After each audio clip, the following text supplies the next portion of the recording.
महाराज युधिष्ठिर ने पूछा, है भगवान, कृपा करके ये बतलाए कि पौष शुक्ल एकादशी का क्या नाम है, उसकी विधि क्या है और उसमें कौन से देवता का पूजन किया जाता है। भक्तवत्सल भगवान श्री कृष्ण बोले, हे राजन, इस एकादशी का नाम पुत्रदा एकादशी है। इसमें भी नारायण भगवान की पूजा की जाती है। इस चर और अचर संसार में पुत्रदा एकादशी के व्रत के समान दूसरा कोई व्रत नहीं है। इसके पुण्य से मनुष्य तपस्वी, विद्वान और लक्ष्मीवान होता है। इसकी मैं एक कथा कहता हूँ, सो तुम ध्यानपूर्वक सुनो। भद्रावती नामक नगरी में सुकेतुमान नाम का एक राजा राज्य करता था। उसके कोई पुत्र नहीं था। उसकी स्त्री का नाम शैव्या था। वह निपुत्री होने के कारण सदैव चिंतित रहा करती थी। राजा के पितर भी रो रोकर पिंड लिया करते थे और सोचा करते थे कि इसके बाद हमको कौन पिंड देगा। राजा को भाई, बांधव, धन, हाथी, घोड़े, राज्य और मंत्री, इन सब में से किसी से भी संतोष नहीं होता था। वह सदैव यही विचार करता था कि मेरे मरने के बाद मुझको कौन पिंडदान करेगा। बिना पुत्र के पितरों और देवताओं का ऋण मैं कैसे चुका सकूंगा। जिस घर में पुत्र न हो उस घर में सदैव अंधेरा ही रहता है। इसलिए पुत्र उत्पत्ति के लिए प्रयत्न करना चाहिए। जिस मनुष्य ने पुत्र का मुख देखा है वह धन्य है। उसको इस लोक में यश और परलोक में शांति मिलती है, अर्थात उनके दोनों लोक सुधर जाते हैं।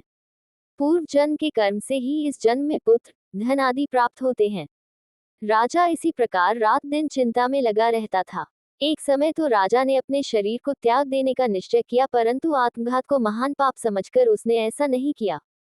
एक दिन राजा ऐसा ही विचार करता हुआ अपने घोड़े पर चढ़कर वन को चल दिया तथा पक्षियों और वृक्षों को देखने लगा।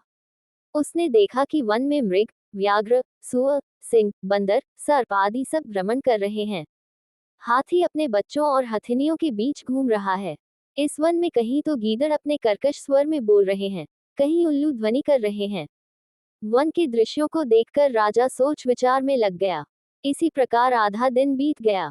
वह सोचने लगा कि मैंने कई यज्ञ किए, ब्राह्मणों को स्वादिष्ट भोजन से तृप्त किया, फिर भी मुझको दुख प्राप्त हुआ। क्यों? राजा प्यास के मारे अत्यंत दुखी हो गया और पानी की तलाश में इधर उधर फिरने लगा। थोड़ी दूरी पर राजा ने एक सरोवर देखा। उस सरोवर में कमल खिले थे तथा सारस, हंस, मगरमच्छ आदि विहार कर रहे थे। उस सरोवर के चारों तरफ मुनियों के आश्रम बने हुए थे। उसी समय राजा के दाहिने अंग फड़कने लगे। राजा शुभ शकुन समझकर घोड़े से उतरकर मुनियों को दंडवत प्रणाम करके बैठ गया। राजा को देखकर मुनियों ने कहा, हे राजन, हम तुमसे अत्यंत प्रसन्न हैं। तुम्हारी क्या इच्छा है, सो कहो। राजा ने पूछा, महाराज आप कौन हैं और किस लिए यहाँ आए हैं?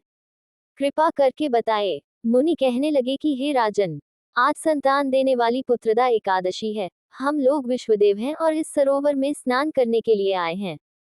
ये सुनकर राजा कहने लगा कि महाराज, मेरे भी कोई संतान नहीं है। यदि आप मुझ पर प्रसन्न हैं तो एक पुत्र का वरदान दीजिए। मुनि बोले, हे राजन, आज पुत्रदा एकादशी है। आप अवश्य ही इसका व्रत करें। भगवान की कृपा से अवश्य ही आपके घर में पुत्र होगा। मुनि के वचनों को सुनकर राजा ने उसी दिन एकादशी का व्रत किया और द्वादशी को उसका पारण किया।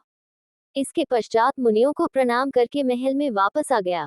कुछ समय बीतने के बाद रानी ने गर्भ धारण किया और 9 महीने के पश्चात उनके एक पुत्र हुआ। वह राजकुमार अत्यंत शूरवीर, यशस्वी और प्रजापालक हुआ। श्री कृष्ण बोले, हे राजन, पुत्र की प्राप्ति के लिए पुत्रदा एकादशी का व्रत करना चाहिए। जो मनुष्य इस महात्म्य को पढ़ता या सुनता है उसे अंत में स्वर्ग की प्राप्ति होती है।